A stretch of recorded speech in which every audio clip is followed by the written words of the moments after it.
welcome back to Food Prep Guide and welcome back to the Pantry Challenge. We are just a couple of ways from wrapping up our January Pantry Challenge, and before we finished, I wanted to get you one more quick and easy meal in a jar dessert style.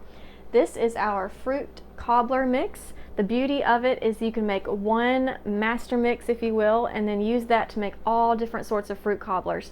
All you do is change what you put in the middle of it. We actually love making this a pumpkin pie cobbler with our dehydrated pumpkin powder, but that does take a little bit longer than this one, so we'll have to save that for another day.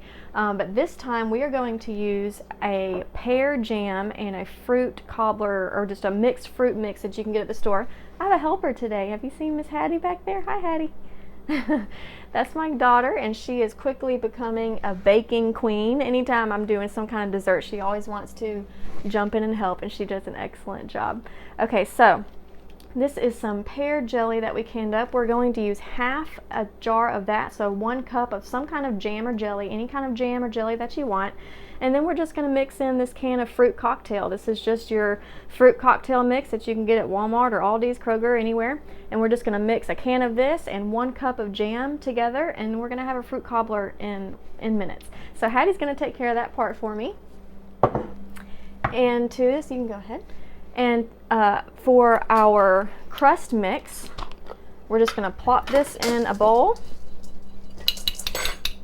Let me know if you need any help at any point. And then we're taking 1 stick of butter that we have allowed to soften at room temperature, and I'm just going to cut it into. Have you opened Oh, yeah. It's going to be kind of tricky sometimes. There we go. That has a lot of liquid in it. Well, that's okay. Go ahead. Sometimes if the fruit that I'm using is extremely liquidy, I'll drain a little bit of that juice, but the only reason I'm not is because I made this pear jelly and I know it is extremely thick. So if the jam or jelly that you are using isn't very thick, is already kind of liquidy on its own, you might want to drain some of the juice off of whatever fruit that you're using. But anyway, I'm just going to take this stick of butter and I'm going to cut it into little cubes to make it easy to squish with my fingers. This is one of those recipes that you're going to get your hands dirty, so wash them real good before you get started. It's hard to open. Okay. Oh, let me get my church key thing. I forgot about that. Let me pop this lid open real quick. There we go. So remember just about half of that. Okay, I'm cutting this butter into little cubes. I forgot to mention we preheat the oven to 375 degrees. And we need an 8x8 or 9x9 baking dish for this recipe. So now for the fun part. I'm just going to get in here and start mushing this butter into the cobbler mix. And I want to mush up the butter so there's really no large chunks anymore. It's just, we want the end consistency to be just a crumble. No large chunks of butter, just a uniform crumbliness. I don't know what the word for that would be. So that canned fruit was too liquidy. I should have drained off a little bit. So I'm going to have her add a little bit more jam. This recipe is forgiving in the sense that all you're doing is you're doing a layer of this cobbler mix and then a layer of your fruit mix and then topping it off with another layer of cobbler mix.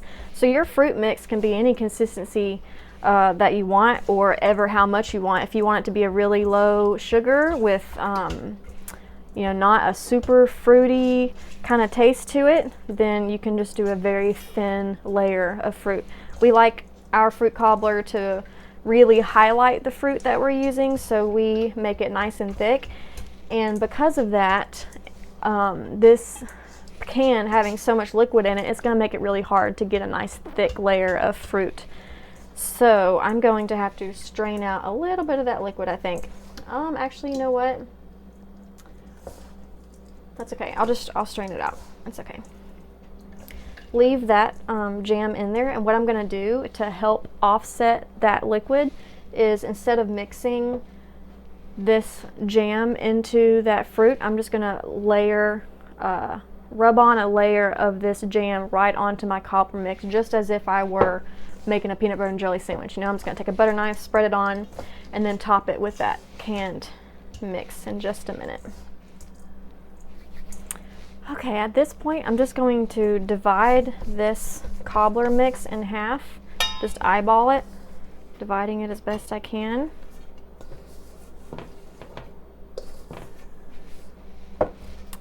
Okay, and then I'm just going to take my hands and just press down this cobbler mix until I have a nice solid layer on the bottom. That butter is going to help it stick together. That's kind of what we're looking for. Let me go wash my hands real quick, and then I'll put in the fruit. Okay, so I'm just going to spoon the rest of this jam. Let me show you how thick it is so you can get an idea for how much water you will or may not want in your fruit. It's extremely thick. But mixing it into that fruit mix, it like turned it into liquid. I guess it's just causing that sugar to dissolve and liquefy. So I'm just going to spread this on as evenly as possible. And this is just a pear jam. You could even just use jam in a pinch if you didn't have any canned fruit and you wanted this really quick and easy dessert. You could even just spread a layer of jam. Fig jam's really good. And this, a can of pumpkin puree mixed with some pumpkin spice and a little bit of brown sugar. Really, really good. Okay, so there's my layer of jam. And then, like I said, this turned out to be a little bit too liquidy. We don't want our bottom crust to drown in fruit juice, so I'm just going to drain out a little bit of this juice. Okay, there we go, much thicker. So I'm just going to now put that in there, and then I'll get a spoon. Spread this out nice and evenly. And now we're just topping that fruit layer with another layer of our crumble mix. And this time we're not going to be pressing it down, we're just going to sprinkle it on. Do you want to come finish this?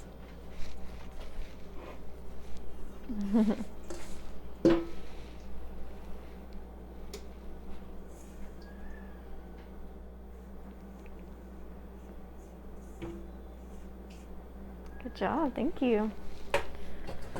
Okay, that's it. Here's what it looks like. I'm going to pop it in the oven at 375 for 30 minutes and we're done. We'll be back and show you what the finished product looks like. Okay, it is done, and here is what the finished product looks like.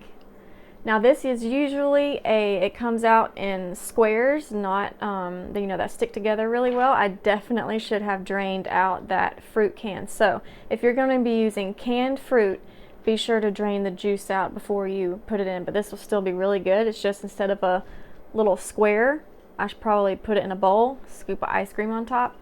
Really yummy, really quick, especially if you prep up those jars, 4 or 5, put them on your shelf. You've got a really fast dessert that you can make from your pantry whenever the sugar tooth craving strikes. Hope you all enjoy. Bye.